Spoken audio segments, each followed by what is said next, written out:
now. We have Gary and Matt from Disaster Blaster. Great to see you guys again. Thanks for having us. Thanks for having us. All right, so we're talking about a very popular thing that's happening, unfortunately, our pipes freezing. Are you seeing a lot of this happening this winter? Yes, absolutely. Okay, so what's the most common thing that happens when pipes freeze? What are you being called to help with? You have a lot of damage to ceilings and drywall. It depends on where the pipes run. You know, if you have a pipe that's running up through an exterior wall, as an example, they're far more likely to freeze. Okay. So, you know, that's kitchens and bathrooms a lot of the time, pipe plumbing to showers, stuff like that. Okay, so can all pipes freeze, or is it just those main outer walls we should be concerned with? All supply lines can freeze. Okay. But some are obviously more susceptible than others. You know, so exterior walls, any plumbing that runs through crawl spaces or in basements, things like that. Okay, so if someone's watching this and their pipes broke, what do they do next? What's the first step? First step, absolutely, is turn off the water.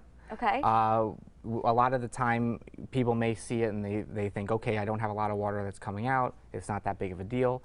But the problem with frozen pipes is because it's caused by the expansion of the ice in the pipe when the water freezes, you can have breaks all over the place. Okay. So you might see one here and think, okay, that's not a big deal, and you have one in the next room or in the ceiling. So definitely turn off the water first and then call an expert. Like you guys. Like okay, perfect. And now homeowners insurance, does that cover pipe breaks? Your typical homeowner's insurance will cover a frozen pipe. In fact, some of them will actually cover the repair to the pipe itself because it's actually the frozen hazard that causes the pipe to break.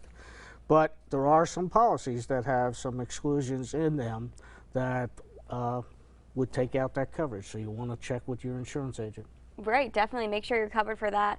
And then is there anything homeowners can do to prevent their pipes from freezing this winter? Yeah, there's a lot of things they can do. Pipes can be insulated for long term to stop that. If you're going to do a remodel and you have, say, a kitchen, in fact, I just did this. Our kitchen, the pipes ran in the exterior wall. When I remodeled the kitchen, I moved the piping into to an interior wall and changed where the sink would be. So things like that. Short term, we really have been getting like polar vortex temperatures here. So some pipes that haven't frozen in the past may start to freeze. So we're telling people, you know, if it really drops down to a low temperature, run the water just a trickle so that it keeps the water moving, so it stops it from freezing. And if you have exposed pipes under your sinks, open the cabinets so that some of the heat can get underneath the sink. Nice, simple tips we can try at home starting today. So if people want to reach you guys, how can they do so? They can call our offices at 570-963-1123 or go to our website, disasterblaster.com. All right, sounds good. Matt and Gary, thanks so much. Thanks for having us. Of course, see you next time.